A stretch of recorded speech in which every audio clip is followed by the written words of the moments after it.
സമരത്തിലാണ്. ഇതിനെക്കുറിച്ച് അനുഭാവപൂർവമായ ഒരു സമരം നടത്താൻ പോലും കഴിയുന്നു.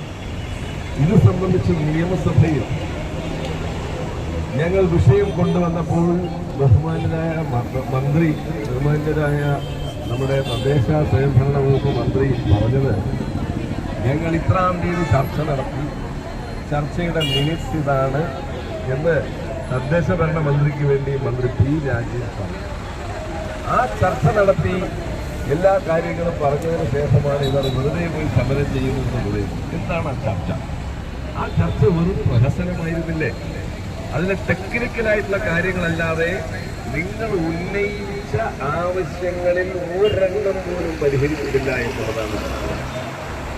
അങ്കണവാടി ജീവനക്കാരെ സംബന്ധിച്ചിടത്തോളം ഇന്ന് സ്വന്തം കുടുംബത്തെ നോക്കാൻ പോലും സമയമില്ലാത്ത അവസ്ഥയിലാണ്.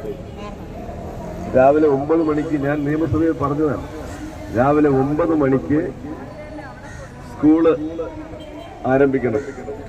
പ്രീ സ്കൂൾ അല്ലേ? Pre school. ഈ 9 മണിക്ക് സ്കൂൾ ആരംഭിക്കണമെങ്കിൽ അതിനു മുമ്പേ വർക്കർമാരും ഹെൽപ്പർമാരും അവിടെ പോയി അവിടെയെല്ലാം വൃത്തിയാക്കി. അതുമാത്രമല്ല, ചില കുട്ടികളെ ഇവർ തന്നെയാണ് പിടിച്ചുകൊണ്ട് ക്ലാസ്സിലേക്ക് വരുന്നത്.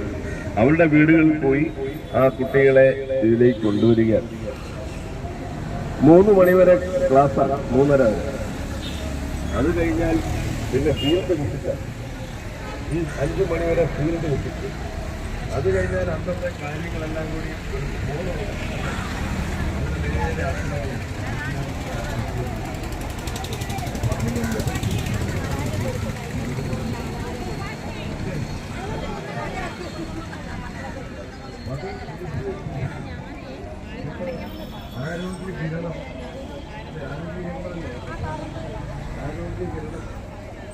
ആശ്വാസ കേരളത്തിന് വേണ്ടിയുള്ള ആനുകൂല്യങ്ങൾക്കുള്ള കാര്യങ്ങൾ നോക്കണം.